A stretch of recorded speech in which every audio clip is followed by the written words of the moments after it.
मुझे ऐसा लगा कि मुझे इसमें जाना चाहिए और अपनी खिदमत अंजाम कर देनी चाहिए। सिस्टम को अगर साफ करना है तो आपको खुद को उसमें उतरना पड़ेगा। सब आप पर एक इल्ज़ाम इस तरह लगाया जाता है पार्टी की अंदरूनी खैमों में कि आप किसी की बात सुनते नहीं हैं और आपको जिस तरह से कांग्रेस पार्टी के लिए काम करना चाहिए था वैसा आपने नहीं किया। मैं चाहूँगा कि ज़िंदगी से टकरा कर फैसले बदलते हैं। पुख्तगी का हर दावा खोखला है अंगा। बस गुंटेवारी कराने के लिए पैसे नहीं हैं, वो लोग परेशान हो चुके हैं। आप इस सिलसिले में क्या सोच रहे हैं और किस का प्रोविजन गुंठेवारी में रखा गया था। इसमें ये कहीं ऐसा कंडीशन नहीं थी कि आप ये तारीख तक इसको आप रेगुलराइज कर जाएगा। आज ये कंडीशन है कि आप फला तारीख तक इसको कंप्लीट कर लीजिए वरना बुलडोजर चला जाएगा। आधा वर्ष है महाराष्ट्र न्यूज़ टुडे के प्रोग्राम रूबरू में आपका इस्तकबाल है। नाजरीन, हर हफ्ते हम किसी न किसी ऐसे मेहमान से आपकी मुलाकात करवाते हैं जो समाज में अपना एक अलग मुकाम रखता है, जिसने समाज में अपने काम से अपना नाम बनाया है। आज हमारे मेहमान वैसे तो किसी तारुफ के मोहताज नहीं हैं। हमारे शहर कांग्रेस के सदर है जनाब उस्मानी साहब, और ख़ास बात यह है कि जो क़दीम औरंगाबाद है और वो उन फैमिली में से है जो ये पुराने औरंगाबादी रहवासी लोग हैं, उनकी फैमिली वहाँ से आती है और इनकी फैमिली का भी एक बहुत बड़ा बैकग्राउंड है। और शायद यही वजह है कि जो आप एक पॉलिटिकल पार्टी के सदर में एक नर्म मिजाजी, एक खुश मिजाज आदमी और खूब गुफ्तगू करने वाला आदमी आपको उस्मानी साहब के कैरेक्टर में मिलेगा। सर, आप चूँकि मैं आपको बहुत पहले से जानता हूँ और आपके मिजाज में एक खामोशी है, एक शर्मिलापन है और एक सादगी है, तो क्या वजह है जो आपने एक सियासी जमात को इतनी बड़ी जिम्मेदारी आपने कबूल कर ली? पहले मैं बिज़नेस में अपना सारा काम और वक्त दिया करता था, लेकिन जो मुल्क के हालात और अपने शहर के जो सियासी हालात जब मैंने देखे एक नौजवान उस वक्त पर, मुझे ऐसा लगा कि मुझे इसमें जाना चाहिए और अपनी खिदमत अंजाम कर देनी चाहिए। क्योंकि हर कोई बाहर खड़े रह के सियासतदानों पे या आज के सियासी हालात पे एक हमेशा इल्ज़ाम रखता है कि ये ऐसा होना चाहिए, ऐसा होना चाहिए। लेकिन मुझे ऐसा लगता है कि सिस्टम को अगर साफ़ करना है तो आपको खुद को उसमें उतरना पड़ेगा। भले आपके ऊपर थोड़े से छींटे उड़े या आपके कुछ कपड़े गंदे हो जाएं, लेकिन जब तक कोई उसमें उतर कर उसको साफ़ नहीं करेगा, जब तक सिस्टम साफ़ नहीं हो सकता। मैंने इसी जिम्मेदारी को और इसको अपनी एक जिम्मेदारी समझा और मैं इसमें आया और पार्टी में काम करता रहा। मेरी काम को देखते हुए और जो भी मैंने अपनी पार्टी में अपने खिदमत अंजाम दिए उसको देखते हुए मेरी पार्टी ने मुझे ये जिम्मेदारी सौंपी है। अभी आपको औरंगाबाद का शहर सदर हुए 1.25 साल 1.5 साल होने को आया है। जो आप करना चाहते थे, जिस मकसद से आप आए थे, उसमें कहाँ तक कामयाब हुए आप? कांग्रेस पार्टी में मुझे 2008 से मैं काम कर रहा हूँ लगभग, और यूथ कांग्रेस से काम करता आया था। तो कई दिल में ख्वाहिशात थी, बातें थी कि हमारी पार्टी में ये होना चाहिए, इस पार्टी के ज़रिए शहर में ये काम होने चाहिए। वो सारी बातें मैं पहले से ही अपने दिल में रखा हुआ था। मैंने सबसे पहले तो पार्टी की कमान जब मेरे हाथ में आई तो मैंने हमारा पार्टी ऑफिस को पूरा डेवलप किया, रेनोवेट किया, उसको कोशिश की कि भाई सारे हमारे जो कांग्रेस के वर्कर्स हैं, पार्टी के मेंबरान हैं, उनके लिए एक अच्छा ऑफिस बने जहां से काम हो सके। क्योंकि ये सिर्फ एक ऑफिस नहीं, अच्छा माहौल भी, ये हमारे शहर के लोगों का मुस्तकबिल तय करने वाली जगह है, जहां शहर के लोग MP चुन के देते हैं, MLAs चुनते हैं, मेयर कॉरपोरेटर्स चुनते हैं। वहाँ पे अगर सही तरीके का माहौल होगा तो लोगों की सोच भी अच्छी होगी और अच्छे लोगों का वहाँ आना जाना बढ़ेगा। ये काम करते हुए संगठन में इस शहर में जो भी अच्छे लोग काम करने वाले हैं, जैसे चाहे वो सियासी क्षेत्र से हों, चाहे वो इंटेलेक्चुअल क्लास से हों, या और किसी सेक्टर से आते हों, बिजनेस है सारा, तो मैंने उन लोगों को अपनी तरफ से खुद अप्रोच होकर उनको पार्टी ज्वाइन करने के लिए कहा। अल्लाह का शुक्र है कि लोगों ने मेरी बात को कबूल किया, और कई लोगों ने, और जिसमें हर समाज के लोगों ने, सारे लोगों ने, जिन जिन के पास मैं गया उसमें से मैक्सिमम लोगों से मुझे अच्छा एक पॉजिटिव रिस्पांस मिला, और लोगों ने पार्टी ज्वाइन की है। आज आप देखते हैं कि कांग्रेस का जो, मैं इसे परिवार कहता हूँ, जो हमारा औरंगाबाद शहर ज़िला कांग्रेस कमेटी का जो परिवार है, ये काफ़ी फल फूल रहा है, बढ़ रहा है। इसमें अच्छे लोगों का आना रोज़ जारी है, और ये सोच के साथ हम काम कर रहे हैं कि आने वाली जो महानगर पालिका के चुनाव हैं उसमें हमारी पार्टी अच्छा परफॉर्म करेगी, और हम चाहेंगे कि हम अच्छे उम्मीदवार उतारें। सर, आज का अगर हम मुल्क का माहौल देखेंगे, जहां मीडिया के ज़रिए नफ़रतें परोसी जा रही है और समाज में भी उसका असर देखने को मिलता है, यहाँ पर एक दूसरे के लिए नफ़रतें बढ़ गई है। सियासी जमात कांग्रेस जो है, इतनी पुरानी जमात है, आज भी कहीं ना कहीं बैकफुट पर नज़र आ रही है, और जो धर्म की बात करते हैं, धर्म के को लेकर राजनीति करते हैं, चाहे वो इधर से हो चाहे उस साइड से हो, उनका उरूज है अभी भी। तो इनसे किस तरह आप निपटने वाले हैं? देखिए, जिस किस्म से एक मुआशरे को मैं जानता हूँ, और मुझे लगता है कि आप भी उसी एक परिवार से, उस परिवार से आते हैं, जो नफ़रत की या धर्म की राजनीति करते हैं, मुझे लगता है कि हिंदुस्तान का जो डीएनए है ये बेसिकली सेक्युलर है। इसने हमेशा धर्म की राजनीति को नकारा है। ये ज़्यादा दिन नहीं चल सकती, थोड़े दिन आप लोगों को उकसा सकते हैं, बहका सकते हैं, लेकिन at the end of the day लोगों को जब समझ आता है कि हमको एक साथ ही रहना है और एक साथ ही मिलजुल कर अपनी ज़िंदगी और अपने माश के लिए काम करना है, तो उनको एक साथ आना होगा। और जो महज़िब लोग होते हैं, पढ़े लिखे लोग होते हैं, वो कभी भी दूसरे की पिच पे जाके नहीं खेलते। वो अगर कोई नफ़रत की और धर्म की राजनीति करे तो इसका मतलब ये नहीं होता कि हम भी करें, ठीक है। वो अपनी बात एक महज़िबाना तरीक़े से, अंदाज से रखते हैं। कांग्रेस पार्टी हमेशा एक पढ़े लिखे और समझदार लोगों की जमात रही है। इसने अपनी बात हमेशा महज़िब तरीक़े से रखी है। हमारे नेता राहुल जी गांधी जो हैं, आप देखते आए हैं कि 2014 से लेके आज तक वो हर बार वार्न करते रहे, चाहे वो जीएसटी का मुद्दा हो, चाहे नोटबंदी का मुद्दा हो, चाहे कोरोना से रिलेटेड चेतावनी देना हो, चाहे चाइना के जो बॉर्डर्स पे जो इशू हो रहे हैं वो हो, या रफ़ाइल डील्स के बारे में हो, और इकोनॉमी से रिलेटेड हो। ये सारी चीज़ों पे राहुल जी हमेशा ट्वीट करके बताते रहे। लेकिन आज की जो अंधी बहरी और नफरत फैलाने वाली केंद्र की सरकार है, नज़रअंदाज किया, हमेशा उसको नज़रअंदाज किया, जिसका नतीजा या जिसका एक खामियाजा पूरा मुल्क भुगत रहा है। हम चाहेंगे कि इस शहर से हम फिर से एक अच्छी राजनीति की शुरुआत करें, जो डॉक्टर रफ़ीक ज़करिया, बाबूराव काड़े साहब की, वाला साहब पवार साहब की सोच थी। वो सोच को हम आगे बढ़ाएं। हिंदू, मुस्लिम और दलित, ये सब की फिर से हम एकता बनाकर इस शहर से हम एक अच्छी सियासी, साफ़ सुथरी राजनीति की शुरुआत करें, और इस शहर को फिर से fastest growing city in Asia पे, जिस पर ज़करिया साहब ने पहुंचाया था, उसी राह पर फिर से आगे चलें। सर, आज महाराष्ट्र में आप तीनों की मिलीजुली सरकार है, कांग्रेस, राष्ट्रवादी और शिवसेना, और इत्तेफाक से आपका जो महाराष्ट्र के अध्यक्ष है वो बहुत एग्रेसिव है। कांग्रेस के अभी जो जिस तरह काम कर रहे हैं, एग्रेसिव नज़र आ रहे हैं, तो उससे किस तरह का फ़ायदा होगा, एक पहला सवाल। और दूसरा कि अब जो महानगर पालिका और म्यूनसिपैलिटीज़ के और इसके जो इलेक्शन है, वहाँ पर क्या आप अलायंस में लड़ने वाले हैं या अलग अलग लड़ने वाले हैं? पहले आपके पहले पार्ट का मैं जवाब देता हूं कि हमारे महाराष्ट्र के प्रदेश अध्यक्ष श्री नाना पटोले जी जो हैं, उनके साथ मैंने किसान कांग्रेस में ऑल इंडिया पे भी काम किया है। उनकी हमेशा से जो एक शैली रही है काम करने की, जो तरीक़ा रहा है, वो एक एग्रेसिव और एक बहुत यंग एनर्जेटिक लीडर के तौर पर उनकी छवि रही है, और वो उनका स्टाइल है काम करने का। मुझे लगता है कि कांग्रेस पार्टी को इससे फ़ायदा होगा। लोग पसंद करते हैं एग्रेशन, और वो एक सुलझे हुए समझदार नेता हैं। इस वक्त अगर औरंगाबाद की बात करें तो हमको ये इंस्ट्रक्शंस हैं कि हम 100 बढ़ पे अपनी तैयारी रखें।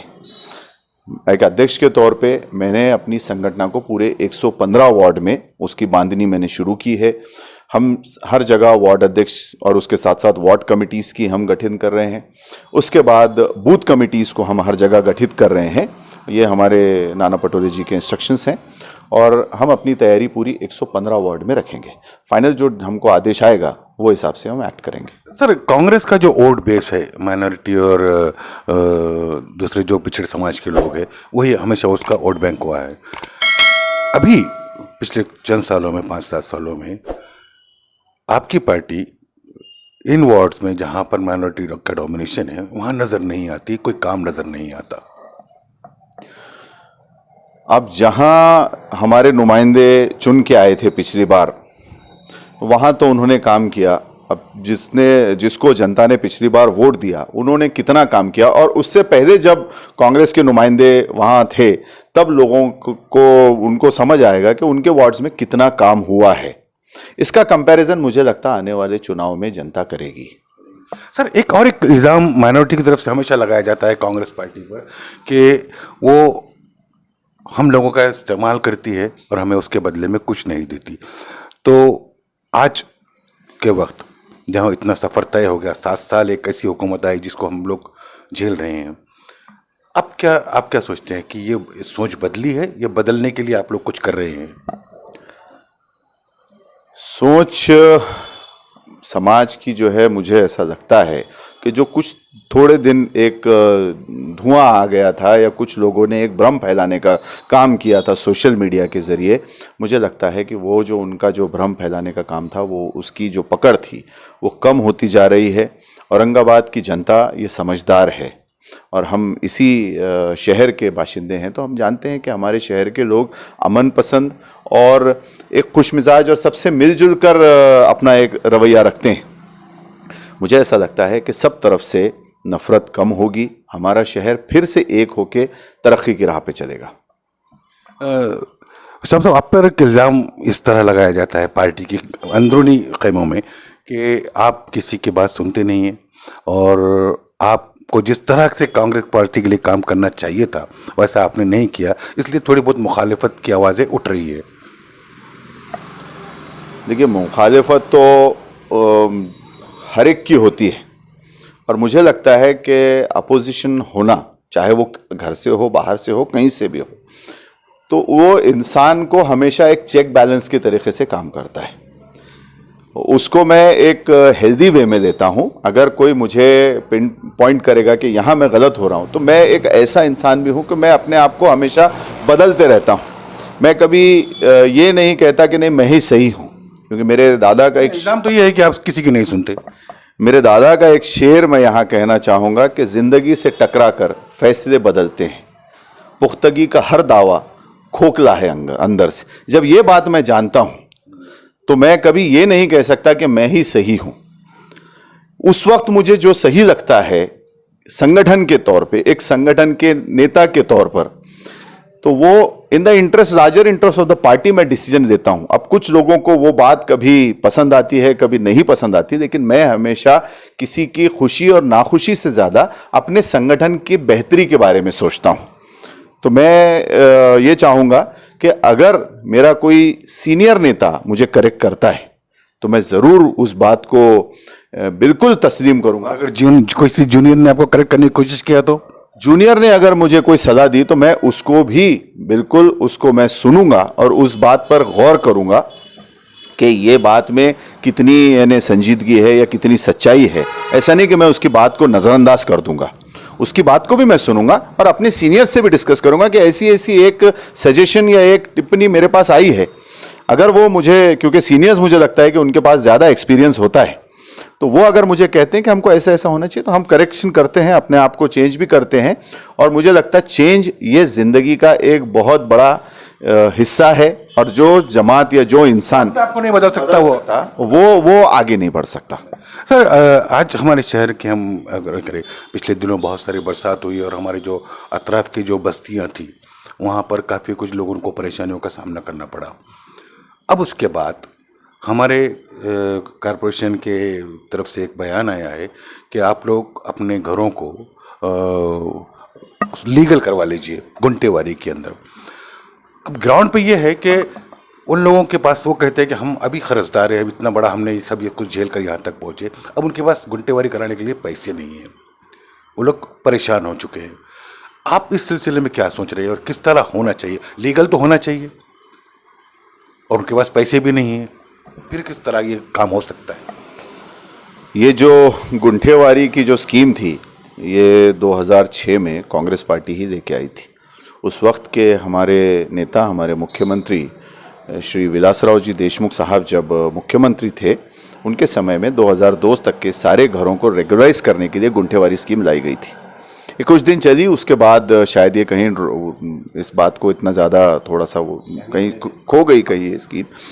लेकिन 2019 में महाविकास आघाड़ी की सरकार बनी और 2020 में मुझे औरंगाबाद शहर ज़िला कांग्रेस कमेटी की कमान सौंपी गई, तो ये डिमांड मैंने भी उठाई थी और मुख्यमंत्री साहब को इसमें मैंने अपनी तरफ से निवेदन भेजे थे कि महाविकास आघाड़ी की सरकार में भी गुंटेवारी ये होनी चाहिए। हमने भी ये स्कीम फिर से इसको आगे बढ़ाना चाहिए।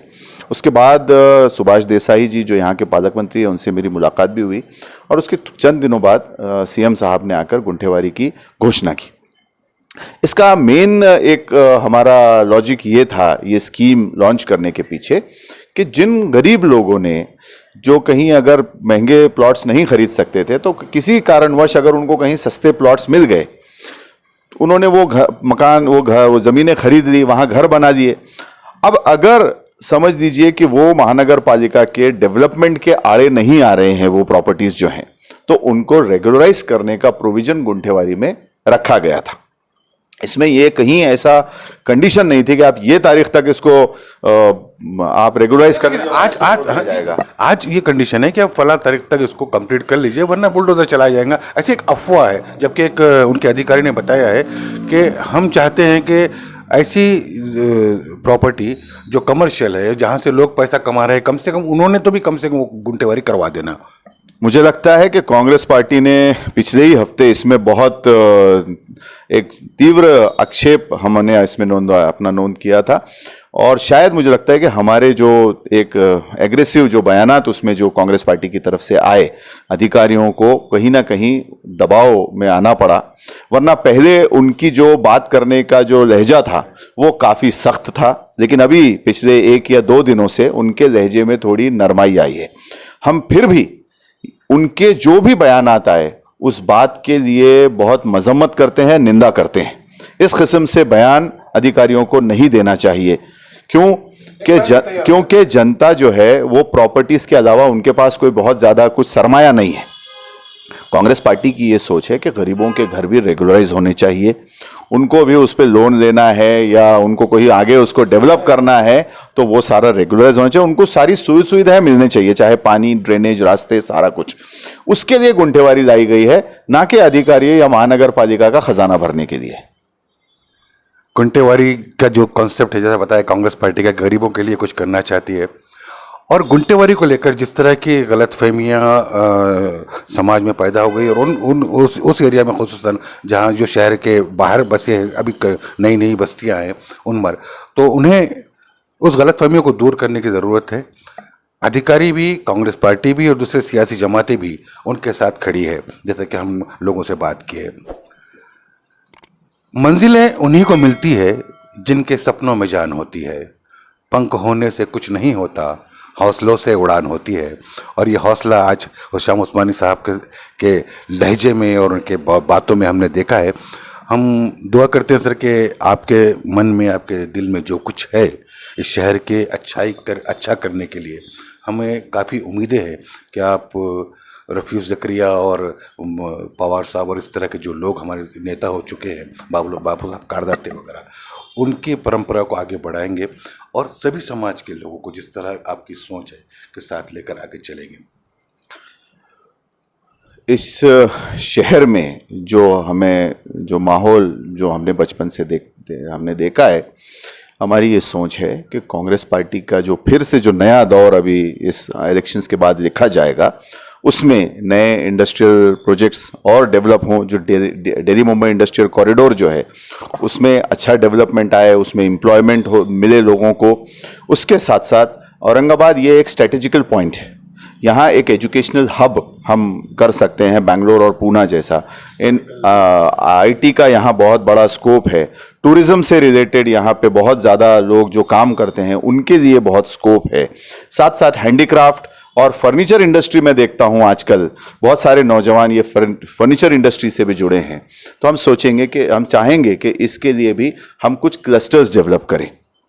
एजुकेशन के लिए जो भी और काम हो सकते हैं उसको हम बढ़ाएं, और एम्प्लॉयमेंट जनरेशन जो है वो ज़्यादा से ज़्यादा हो ताकि शहर में खुशहाली आए। क्योंकि अगर लोग काम में बिजी रहेंगे तो उनकी ज़िंदगियों में उनके बच्चों के लिए एक अच्छा मुस्तकबिल होगा। और ये जो लोग समाज में नफरत फैलाते हैं, मुझे लगता है कि इनको स्कोप कम होगा। इनको स्कोप जब ही मिलता है जब बच्चे अनएम्प्लॉयड होते हैं, जब उनके पास काम नहीं होता तो उनको जाके ये बहकाते हैं, उनकी मायूसी का ये फ़ायदा उठाते हैं, डिप्रेशन में बच्चे होते हैं। अब चाहेंगे कि ये शहर एक कंपटीशन में आए, और महानगर पालिका हमारी जब नई बन जाएगी, अभी नई बॉडी आ जाएगी, उसमें जो है उसके ज़रिए वाकई में इस शहर के लिए जो काम होने चाहिए वो सारे काम हम सही तरीके से करेंगे।